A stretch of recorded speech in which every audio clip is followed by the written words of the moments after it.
Good morning, good afternoon, good evening. It's me again, Professor Fleming here with week 3 in Principles and Methodologies for Sustainable Design. And this week we're going to be covering Frameworks for Sustainability. This is the first of a 6 or 7 part series this week, depending on how much energy I have for recording tonight. Last week we covered motivations for sustainability, and before that we covered the context for sustainability. So we're really building a solid foundation here for the built environment work that we're going to be getting into. Next week we're going to look at perspectives on sustainability, and that will complete the first 4 weeks of the course and complete the foundation that we need to move forward. So today I'm going to start off with some actual quotes from actual people. In 1964, never trust anyone over 30. So if you're watching this movie and you're under 30, pat yourself on the back. 1997, the internet is too slow. It will never catch on. This was a person with a master's degree in architecture watching me use AOL.com with a 14.4 modem. And if you don't know what a 14.4 modem is, you're probably under 30. 1998, a web page. What do I need a web page for? This was a person of a 10-person architecture firm who didn't want to pay me $500 to design a web page. 1999, email. I don't need it. I have a phone, fax, and FedEx. This is a partner of a 200-person architecture firm who said this to me when I asked whether he had email. Later, he called me 2 years later and said, "Do you think we need email on our cell phones for our employees?" I think you get the point here. 2000, sustainability. I don't see that ever taking off. And in 2002, green buildings will never work. They are too expensive and they will never happen in today's money-driven world. 2003, green buildings will never work. They are too expensive and they will never happen in today's money-driven world. 2004, green buildings will never work. And I think you get the idea here is that times do change. And what we constitute as a state-of-the-art changes pretty radically and pretty dramatically and pretty quickly. This course is going to help us to get to that level that we want to all find out. But first we have to look back to 2005. This is a little bit of a review from week 1, the context of sustainability. Can't hurt. In 2005, we saw Hurricane Katrina hit New Orleans, and although there's no scientific proof that the hurricane was a result of carbon emissions or CO2 emissions from humans, the public began to connect that. The tsunami in Banda Aceh hit right after that, and that had nothing to do with climate change, but it reminded us of how powerful the forces of nature really are. In 2005, gas prices hit $4 and $5 a gallon in the U.S., and Al Gore in 2006 released his book and movie, An Inconvenient Truth, which thousands, if not hundreds of thousands of school kids and others began to understand the impacts of humanity on the natural environment. In 2008, we had the Great Recession, which I find to be an oxymoron. However, that did start to get us thinking more carefully about money once again. And in 2010, we saw the BP oil spill, where millions of gallons of oil spilled into the Gulf. 11 people died. And it showed us that, yes, we have plenty of energy left, we have plenty of reserves, and we can find more reserves. But the price of getting that, not just in dollars, but in lives and damage to the ecology, is significant. And for those of us who thought that nuclear energy would be our clean transitional energy to renewables, the Fukushima nuclear disaster really cut home pretty hard and illustrated just how devastating nuclear power can be, although still perhaps an option compared to fossil fuel. And we continue to see changes in weather. 2012, record drought in the U.S., and that's continuing into 2014, record droughts there. And in 2012, we saw Hurricane Sandy hit Wall Street, New York City, Hoboken, and that's the eastern seaboard. We saw Cyclone Phelan hit India, and we saw Super Typhoon hit the Philippines. These are all record storms for different reasons. And in 2014, Australian summer continues to be the hottest summer of all time, and new colors were added to the map in order to illustrate that. So here we are now in 2013 after all of those events, and you would think that architects and designers would be all over sustainability. But I still find that I hear things like this. We believe in sustainability. We're just waiting for the right client. I wonder. Or in 2011, we've met LEED. What more do we need to do? Or in 2010, we can't pursue sustainability. We don't know what the word means. These are all different stalling tactics that architects and designers use to prolong the point at which they're going to have to grapple with the fact that we have a new worldview and a new way of thinking about the built environment.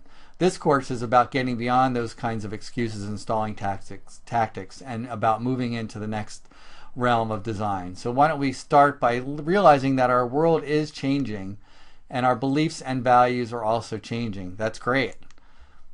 Our behaviors are even beginning to change, so we're starting to see differences in how we proceed. And green design in some countries is becoming the norm, which is pretty exciting. But I'm wondering, is it enough? Given the photos I showed you and given the impacts on the natural environment from the built environment, I wonder if green design is enough.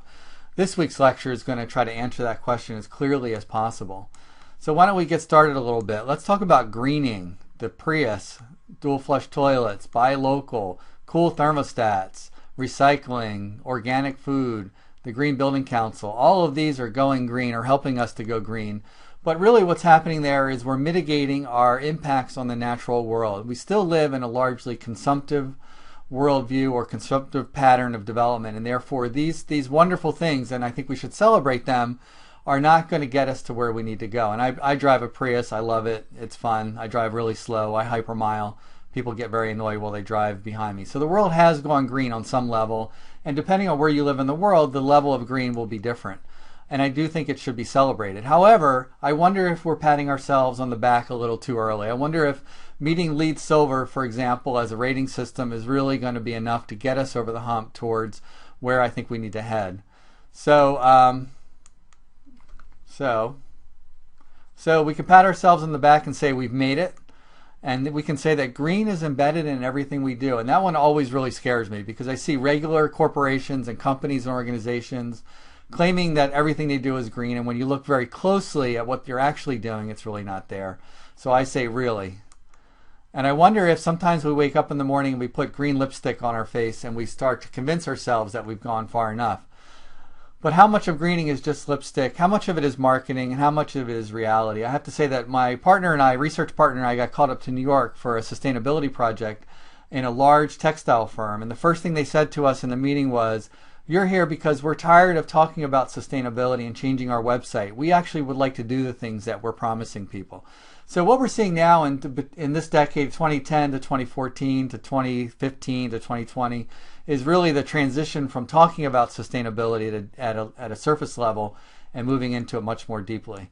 So as we move forward, we can talk about the rise and fall and rise of sustainability. So in 1980 in the US, we had what was called a rise in interest in energy efficiency, and that was due to the OPEC oil embargo and the general interest in preserving fossil fuels. As soon as oil became more plentiful and was cheaper, it went back down again. I would argue that we are right here, right now, at the green plateau, here about 2010, where we've gotten very comfortable with the greening efforts that we've done, not realizing that there is so much more work to be done if we're really going to begin to reverse and build a climate and a future for the planet that's going to be healthy. So I would argue that we have to head towards authentic sustainability. And I use the word authentic because of so much greenwashing and so much misuse of the word. But that's what this course is really about. It's about laying the groundwork and giving you the foundational principles and behaviors, which we'll be covering in the second half of the course, to move to authentic sustainability. As a way to understand this better, this is one of the great diagram from the Natural Step program, which is a sustainability nonprofit in New York. And if you look at the chart here, it's pretty cleverly done. On the left, you see business as usual, and then you see green as less bad, meaning that green is mitigating our consumptive patterns on the earth. So we're still consuming energy at a great rate. We're still emitting carbon at a great rate. Green has helped us to slow that down. It's softened the curve. But what we mostly look at is the fact that the earth has a declining set of resources and ecosystem services. Yes, we can find more reserves, and yes, they will always be there, but the opportunities to get them and the difficulty is increasing. We also see an increasing demand for those same resources. So what happens when those two vectors cross?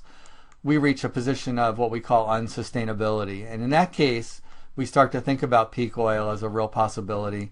We start to think about severe climate change. We're starting to see that. We start to think about ecosystem collapse and ultimately lower quality of life for humans and even loss of life for humans. So this is the worst case scenario. If we proceed as business as usual with a slight bit of greening, we will see those vectors intersect. Some believe those vectors have already intersected. What I propose is to go to a restorative or regenerative model where we begin to flip these curves around to begin to build an abundant future, a future of prosperity, both ecologically, both psychologically, and of course physically and monetarily. So in order to do that, we're going to have to jump over the razor's edge. And this is the fine line between greening and what I'm going to be calling authentic sustainability. So we actually want to generate design projects that not only reduce the impacts on the natural world, but actually help to regenerate them. So can we create buildings that clean the water? Can we create buildings that actually send out excess power back to the grid? Can we begin to turn that curve? At the same time, can we begin to significantly reduce the demand that we use on energy? And I think we are doing that. And I think you're seeing lots of examples of that. Sustainable design then is the lever by which we begin to turn those two curves in the opposite direction, which is pretty darn exciting if you ask me. So this has been a little bit of an introduction. And what I'd like to say here before we end this little period here is that we can go beyond green, and we're going to be seeing lots of examples where that's actually occurring. I'd like to think that you would believe that you could go beyond green and see what's going to happen next. So why don't we go ahead and get started and move on to the next module. This is the end of this video. Grazers, please feel free to follow me on Vimeo, and when new videos are posted, you'll get an email letting you know, and therefore you don't have to go back to the course sites at all. You just have to watch your email. For students and scholars, please return back to the course sites page, complete any quizzes, begin the readings, and we'll see you back for the next video. Thank you.